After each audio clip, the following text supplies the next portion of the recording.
Annapurna हेसेल with village ফুডে আপনাদের অনেক অনেক স্বাগত। আজকে আমি বানাবো চালের গুঁড়ো, নলেন গুড় আর এলাচ দিয়ে লাড্ডু। এটা কিন্তু ঠাকমা বা দিদিমার আমলেই সবাই করতো, এখন কিন্তু এই জিনিসটা সবাই ভুলে গেছে বা খাওয়ার সেই স্বাদটা সেটা ভুলে গেছে।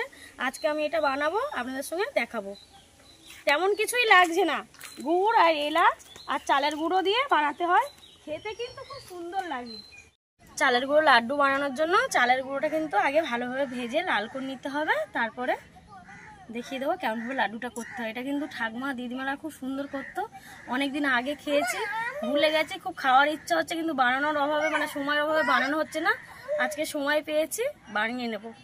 চালের গুঁড়োটা কিন্তু কড়াতে দিয়ে কড়াটা আগে ভেজে নিতে হবে ভালোভাবে। খোলাতে চালের গুঁড়োটা ভালোভাবে লাল করে ভেজে নেব।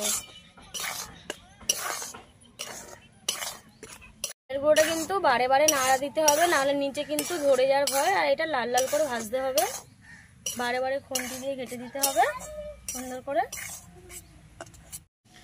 বন্ধুরা দেখুন কতটা চালের গুঁড়ো দিয়েছি, নাড়তে নাড়তে অনেকটা কমে এসছে, কিন্তু আরও কমে যাবে। আর রঙটা এখনও ঠিক আসেনি, হালকা এসছে সবে। অনবরত নেড়েই যেতে হবে। যতটা সহজ ভাবি কিন্তু ততটা সহজ না, মোটামুটি ভালোই কঠিন আছে। ভাবতাম ঠাকমারা গুড় দিয়ে লাড্ডু বানিয়ে দিচ্ছে, অনেক বেশিক্ষণ ব্যাপার না, ঝপঝপ করে নেব, কিন্তু না, অনেকক্ষণ সময় লাগে। বন্ধুরা দেখুন চালের গুঁড়োটা কি সুন্দর রং ধরে গেছে, রংটা সুন্দর চলে এসছে। আর একটু নাড়িয়ে নিয়ে কিছুক্ষণ পর লাভিয়ে নেব, নিয়ে লাড্ডুটা বানিয়ে নেব। চালের গুঁড়োর যে লাড্ডুটা খুব সুন্দর লাগে খেতে, কালারটা কত সুন্দর চলে এসছে দেখুন। পুরো চালের গুঁড়োটা নেড়ে ভালোভাবে লাল লাল করে নিয়েছি। এবার 4-5টা এলাচ থেতে দিচ্ছি, আর এতে গুড় ছিল, নলেন গুড়, এটা দিয়ে দিচ্ছি। দিয়ে লাড্ডুটা বানিয়ে নেব, বানিয়ে নিয়ে আপনাদের দেখাবো।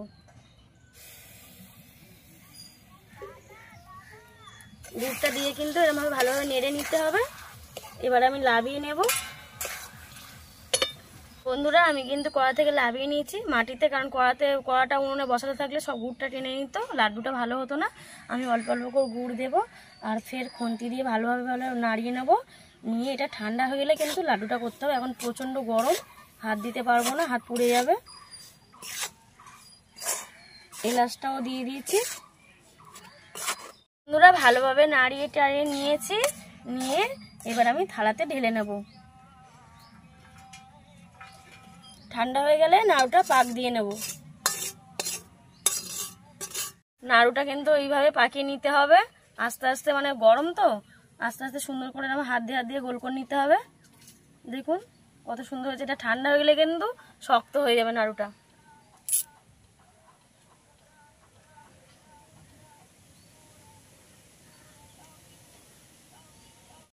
বন্ধুরা বেশি কিন্তু হুটপাট করলে, তাড়াতাড়ি করলে কিন্তু হবে না। নাড়ুটা খুব সুন্দর আস্তে আস্তে এরকমভাবে পাক দিয়ে করতে হবে, নাহলে কিন্তু ভেঙে যাবে।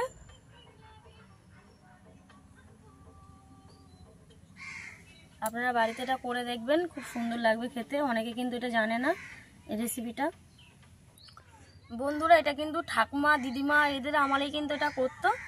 আমি ওদের মতন করার চেষ্টা করেছি, বাট হয়তো ওদের মতন আমি সুন্দর করতে পারিনি, চেষ্টা করেছি করতে। আর আপনারাও করে দেখবেন বাড়িতে, খুব ভালো লাগবে খেতে। অনেকে জানে না কিন্তু এটা,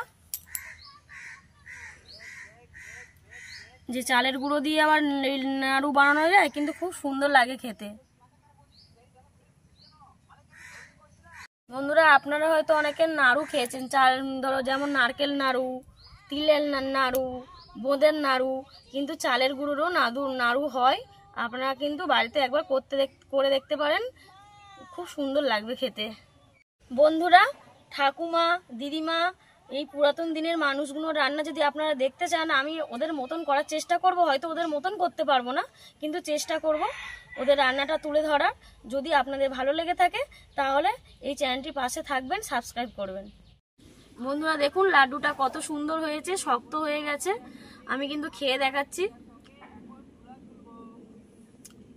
খুব সুন্দর খেতে হয়েছে। আপনারা হয়তো বলবেন যে আমি রান্না করেছি বলে বলছি, না, আপনারা বাড়িতে বানিয়ে দেখুন, খুব খেতে সুন্দর লাগবে।